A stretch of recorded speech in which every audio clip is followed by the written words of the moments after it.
Se te dañó tu llave y necesitas arreglarla de inmediato. Lo primero que debes hacer es desenroscarla, luego desarmarla. Y al desarmarla encontrarás esta pieza que tiene una gomita. Lo más probable es que esté así rota.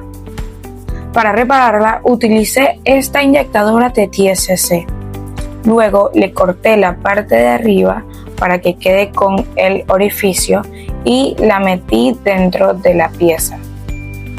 Luego procedí a armar la pila por completo y volverla a instalar. Asegúrate de instalarla bien para que no quede con ningún bote. Y de esta manera tienes una pila completamente funcional.